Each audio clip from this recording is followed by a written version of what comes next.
Bienvenidos a nuestra transmisión especial en la que le presentamos lo más destacado del trabajo en ambas cámaras del Congreso. Esta semana el Senado de la República aprobó reformas constitucionales para otorgar autonomía al órgano garante de la protección de los datos personales y el acceso a la información. Mientras tanto, la Cámara de Diputados recibió la comparecencia de Emilio Lozoya, titular de Pemex. Por supuesto, le tenemos los pronunciamientos de diputados y senadores en el aniversario de la Revolución Mexicana. Iniciamos.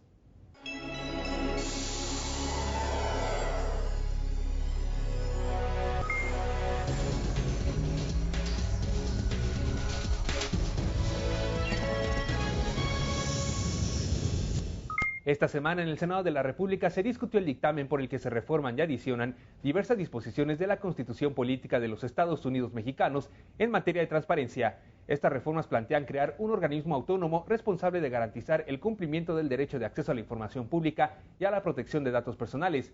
Así se dio la discusión.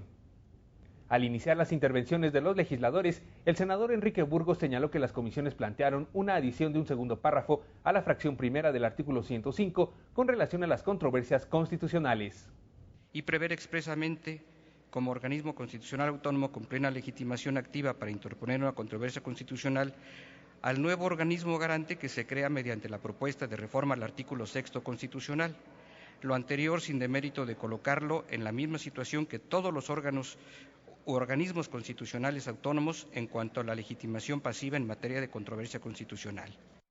Señaló que uno de los puntos más fuertes de la discusión fue el tema de la controversia. Se trata de establecer una modalidad del procedimiento de controversia constitucional y la factibilidad de que la Corte conozca y resuelva sobre actuaciones de órganos constitucionales autónomos entre sí o con relación a los poderes ejecutivo y legislativo de la Unión, siendo ello aplicable al organismo garante que se propone crear en el artículo 6º constitucional. Aseguró que con las modificaciones se concreta el surgimiento de un Sistema Nacional de Información Pública y sus garantías de transparencia. Es que solicito respetuosamente a los miembros de esta Asamblea que en su oportunidad y con convicción, en pro de la transparencia y la rendición de cuentas, otorguen su voto aprobatorio a dicho dictamen. Por su parte, el senador Pablo Escudero Morales habló de la importancia del dictamen y de lo que representa para el fortalecimiento de la democracia del país. Puntos importantes es cómo estamos transformando un organismo descentralizado, por todos conocidos como el IFAI, a un organismo constitucional autónomo. Esa es la importancia de esta gran iniciativa, con la competencia que va a tener este nuevo organismo constitucional autónomo para poder revisar a los tres poderes, ejecutivo, legislativo, judicial, a los sindicatos, a los fideicomisos, a los fondos, a las personas físicas y morales que reciban recursos. Es decir, es una gran reforma en aras de la transparencia y de la rendición de cuentas. La presidenta de la Comisión de Gobernación señaló que la minuta representa un avance en la vida democrática del país. La transformación del Instituto Federal de Acceso a la Información y Protección de Datos es un organismo público, autónomo y que constituye una importante decisión del Estado mexicano para generar mayores estándares de vigilancia en la transparencia y rendición de cuentas de los poderes públicos. Dijo que la participación democrática requiere de una ciudadanía informada. Destacó que el Senado da respuesta a una demanda fundamental de la ciudadanía. Dependencia en la toma de decisiones respecto de la información pública, dotar de autonomía al órgano que será el garante del acceso a la información pública, la transparencia y la protección de datos personales. El presidente de la Comisión de Estudios Legislativos Primera destacó que el tema del Sistema Nacional de Transparencia es un ejemplo de cómo se puede lograr armonizar sin centralizar una función. Creo que es un gran logro y creo que debe ser un ejemplo que nos sirva en otras materias, como podría ser la electoral, para evitar que sigamos con esta ansia centralizadora de este poder legislativo. Creo que en este tema sí acertamos y debe ser un sistema que nos sirva de referente. El Pleno del Senado avaló una propuesta de modificación presentada por el senador Enrique Burgos a nombre de las comisiones dictaminadoras, por la que se propuso reformar el inciso L del artículo 105 del proyecto para adicionar un párrafo en el que se establece que la Suprema Corte conocerá de las controversias constitucionales de los órganos constitucionales autónomos y entre estos y el Poder Ejecutivo de la Unión o el Congreso de la Unión sobre la constitucionalidad de sus actos o disposiciones generales. Lo dispuesto en el presente inciso será aplicable al organismo garante que establece el artículo 6º de la Constitución. En el apartado de posicionamientos, el senador del Partido del Trabajo, Manuel Bartlett, dijo que se requieren órganos realmente autónomos y consideró que el dictamen implica el fin del órgano garante. El mecanismo de designación de los comisionados del organismo garante reitera, pese a innumerables fracasos, un reparto de cuotas a favor de los partidos mayoritarios.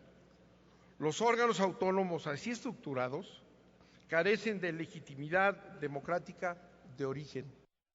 El senador Luis Armando Melgar, del Partido Verde, puntualizó que la transparencia es un principio de todo gobierno que aspira a lograr un desarrollo pleno. Indicó que la aprobación del dictamen es un avance en materia de transparencia, ya que dota al IFAI de atribuciones a nivel federal para obligar a los diferentes órdenes de gobierno a transparentar el ejercicio de los recursos públicos. Todo lo anterior sienta las bases para que el IFAI se rija de acuerdo a los principios de rectores de certeza, legalidad, independencia, imparcialidad y objetividad en su máxima publicidad. En conclusión, de aprobarse este dictamen, los mexicanos contaremos con un órgano independiente, autónomo y fortalecido. Para el senador Alejandro Encinas, la reforma permitirá identificar como sujetos obligados no solo a autoridades gubernamentales, sino también a sindicatos, empresas y entes que actúen o reciban recursos o presupuesto o tengan contratos con los gobiernos. Los cambios a la ley lograron establecer que todo ente público o privado que reciba o administre recursos públicos será objeto obligado de esta ley. Porque quizá esta sea la ley que mejor discutimos en el Congreso, porque lo que se busca es garantizar el ejercicio del derecho del ciudadano y acabar con la discrecionalidad, y de ahí la importancia de establecer la definitividad e inatacabilidad de las resoluciones del IFAI para que éstas puedan ser atendidas. El senador del Partido Acción Nacional, Fernando Torres Graciano, destacó que la reforma a la Constitución retoma las propuestas planteadas por las diversas fuerzas políticas que hace que este dictamen una reforma de gran calado en materia de transparencia. Invitó a los legisladores a trabajar en un segundo momento en materia de reformas en anticorrupción. Estamos logrando fortalecer a los órganos de transparencia, sí, al órgano federal, pero también a los órganos locales. Es así como hoy estamos logrando sentar las bases de un marco legal sobre el ejercicio del derecho de acceso a la información en los 3 ámbitos de gobierno. Con la reforma en materia de transparencia se establecen las bases de un sistema de rendición de cuentas que ciudadaniza la gestión pública. Así lo expresó la senadora Arely Gómez, quien destacó que la reforma constitucional busca fortalecer, modernizar y ampliar las facultades e independencia del organismo.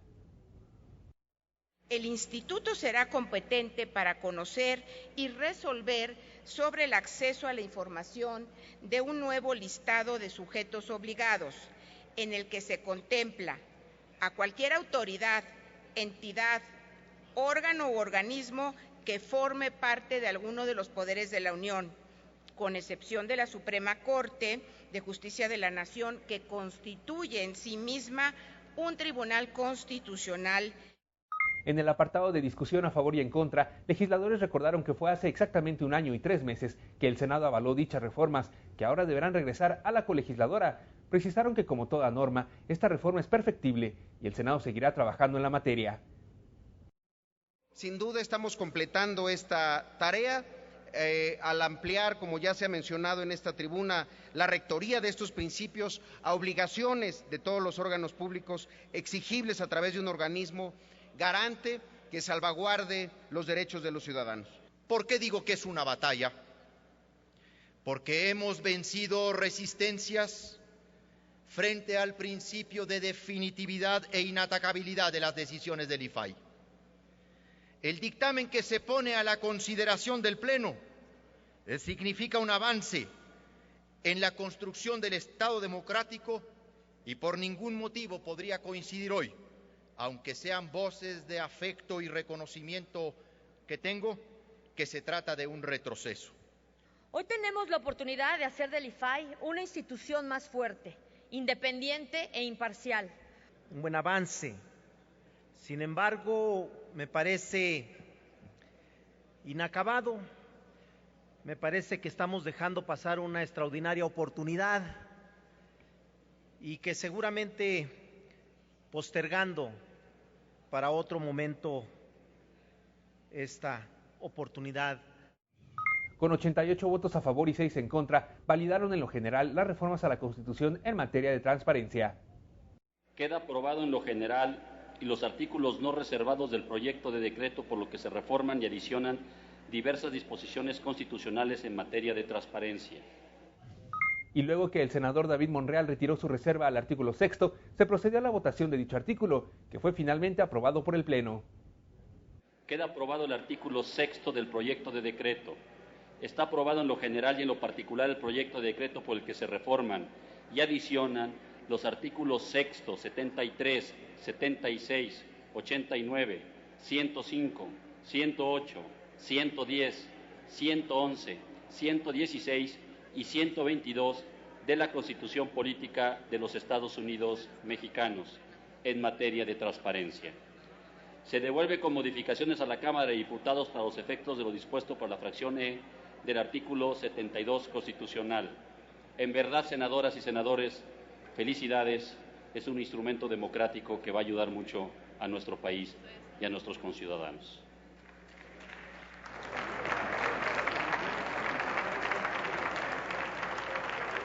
Luego de la votación, los legisladores acordaron que los artículos aprobados por ambas cámaras se remitirán a las legislaturas locales.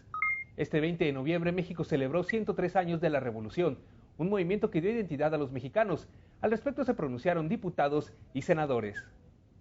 Al inicio de la sesión ordinaria del Senado de la República, los legisladores subieron a tribuna para hacer comentarios relativos a la conmemoración del 103 aniversario del inicio de la Revolución Mexicana.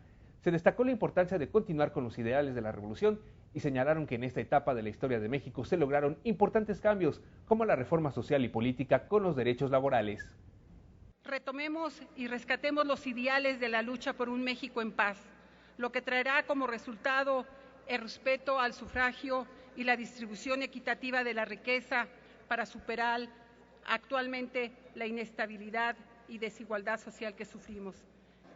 Por eso, en este aniversario de la Revolución, debería servir para recuperar nuestra identidad y valores, hoy, por cierto, muy escasos, actuando con sensatez, responsabilidad y congruencia con el mandato que los ciudadanos con su voto nos otorgaron para representar sus anhelos y sus intereses, no de los partidos o grupos de interés. Conmemorar la Revolución Mexicana es reconocer que la historia la hacen los pueblos. Revolución significa ruptura con el orden establecido y la transformación radical de las estructuras económicas, sociales y políticas imperantes. La Revolución Mexicana es un compromiso con el cambio social a favor de quienes históricamente han sido marginados de las riquezas naturales de nuestro país. El México de hoy irremediablemente debe de reconocer el movimiento revolucionario de 1910 y de la Constitución del 17, los movimientos que permitieron la organización pacífica del México que hoy tenemos. Al reconocer nuestra historia, sin temores a banderas partidistas, reconocemos el origen, por ejemplo, de un Senado plural. La Revolución Mexicana fue más que un pueblo en armas, implicó todo un cambio de paradigma hacia un Estado social. La sociedad entera se involucró en un movimiento plural, no solo de clases, sino lo más importante fue de pensamientos, pero que coincidían en la defensa de la tierra, de la libertad, de la justicia social. Los 7 partidos con representación en la Cámara de Diputados realizaron sus pronunciamientos y recordaron la figura de Francisco I. Madero y que la Constitución de 1917 fue el resultado del movimiento que derrocó a Porfirio Díaz. Hoy, la realidad nacional nos obliga a emprender nuevas revoluciones por la vía pacífica. Necesitamos una revolución educativa que proponga formar nuevas generaciones de mexicanas y mexicanos con capacidades para insertarse de manera competitiva en la vida económica. La Constitución de 17 es la primera en el mundo en establecer los derechos sociales de los campesinos previstos en el artículo 27, en donde se plantea la restitución de tierras de las que injustamente fueron privados en el régimen porfirista. Al paso de las décadas, ese sistema se correría a la derecha hasta terminar con cínica resignación en un gobierno de rufianes neoliberales. El medio fueron las armas, pero el fin fue la conformación de una institucionalidad benéfica para todos los mexicanos. De los logros de la Revolución Social de 1910 queda poco o nada. No solamente no estamos en un sistema de justicia social, sino en un sistema donde las conquistas sociales se diluyen, donde la brecha entre ricos y pobres es cada vez más grande. A 103 años del inicio de la gesta maderista, los demócratas tenemos grandes retos y compromisos con el país. Es urgente e impostergable dotar a México de las bases políticas y económicas. A diferencia de 1910, hoy somos una sociedad moderna, democrática, plural, con capacidad de cambio y adaptación a la realidad mundial, con una exigencia colectiva de innovación y reforma. Y en información del Pleno de la Cámara de Diputados, este analizó reformas a diversas disposiciones de la Ley General de Educación, con el objetivo de impulsar el fomento al respeto a los derechos humanos, la práctica de los valores humanos universales y el pensamiento crítico humanista en niños, niñas y adolescentes.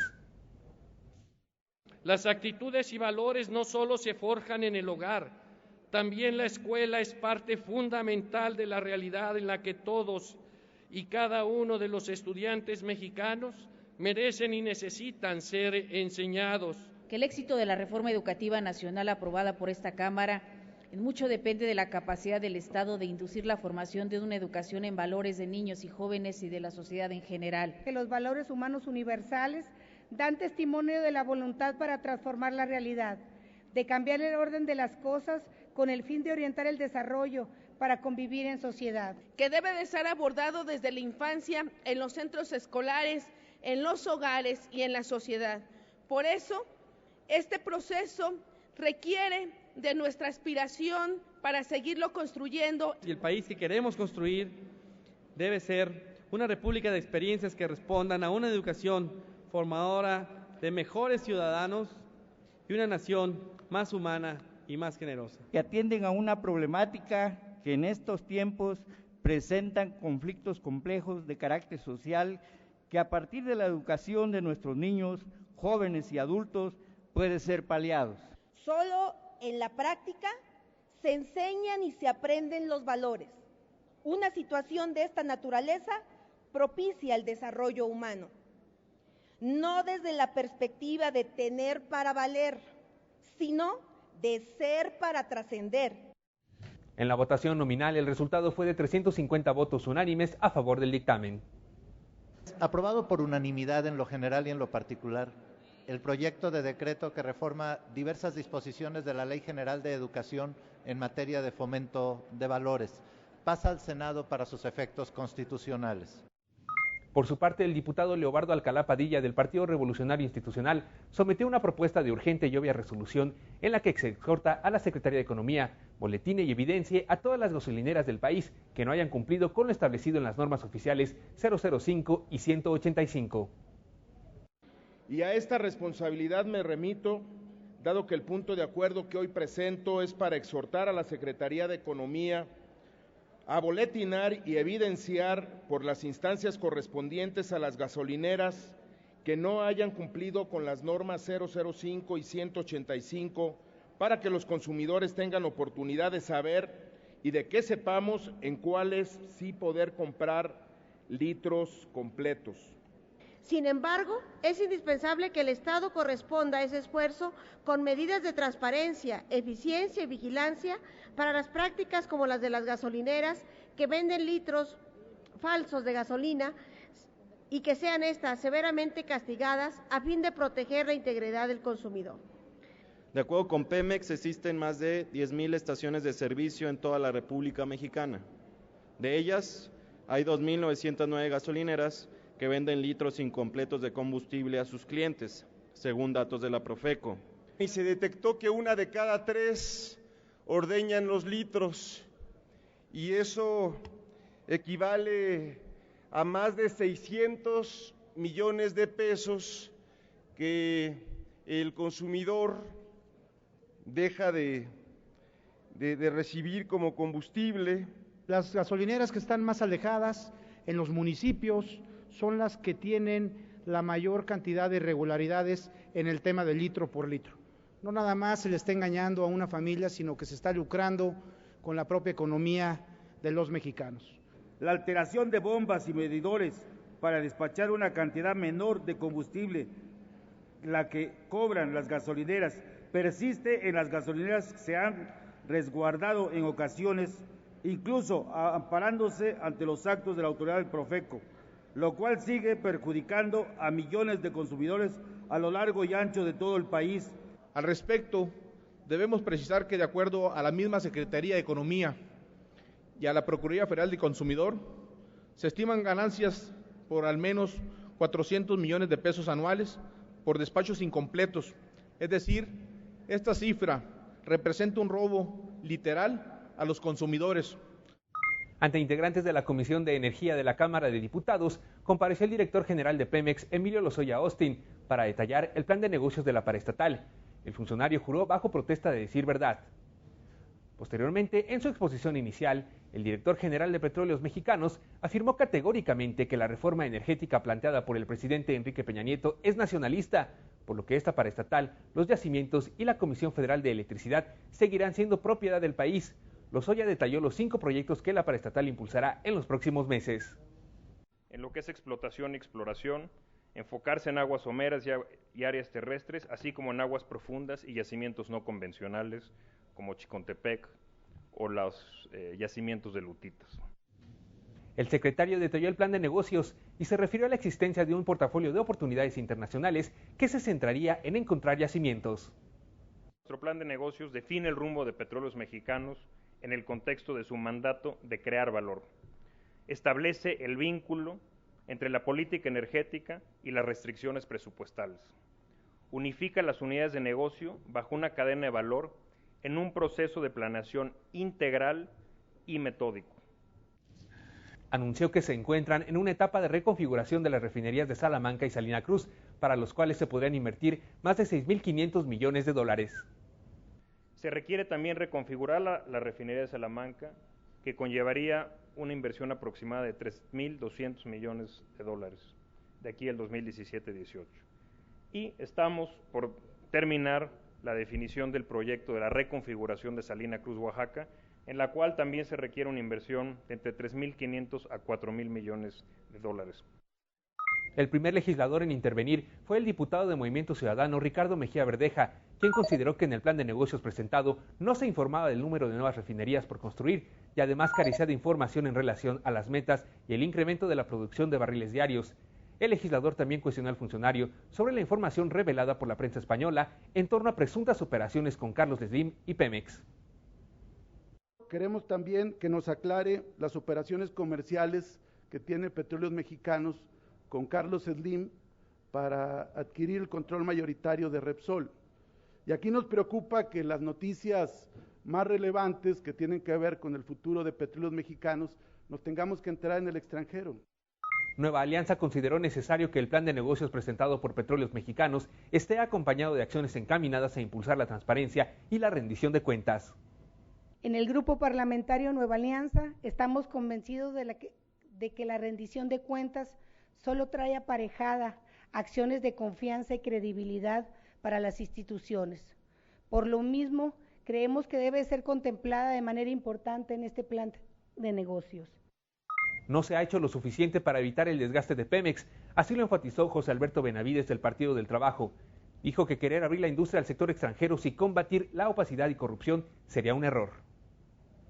¿Cómo se pretende que tengamos confianza para que exista más apertura si ni siquiera son capaces de reconocer el problema de corrupción y evidentemente mucho menos enfrentarlo?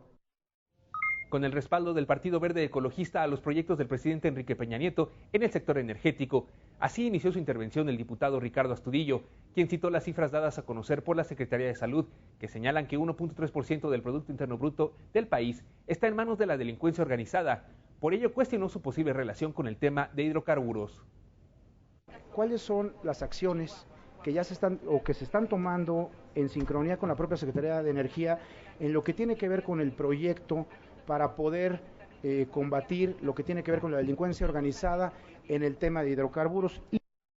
El diputado del Partido de la Revolución Democrática, Luis Espinosa Cházaro, cuestionó que la viabilidad de poner en marcha la nueva refinería de Tula se condicione a la entrada de capital privado. El proyecto de la refinería Bicentenario se convierte en un factor adicional de presión para Pemex Refinación. Parece deleznable que el día de hoy se reduzca a ser una excusa más para justificar las modificaciones a los artículos 27 y 28 constitucionales en materia de energía.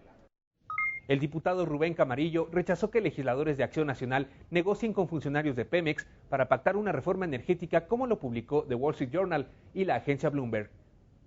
Quiero que aquí, en este recinto, usted declare si en lo que usted tiene como director general de Pemex ha sostenido una reunión pública o privada con algunos de los diputados de la Comisión de Energía del Partido Acción Nacional. Si usted y yo hemos tenido la oportunidad de reunirnos en lo oscurito, como dicen algunos, o de forma pública. Hasta el momento yo declaro no he tenido el gusto de tener una reunión con usted. El diputado del PRI por Hidalgo, José Antonio Rojo, dijo que ese estado ha cumplido con los requerimientos que desde la administración pasada se le solicitó para la construcción de la refinería Bicentenario en Tula. Por ello pidió aclarar lo relativo al tema.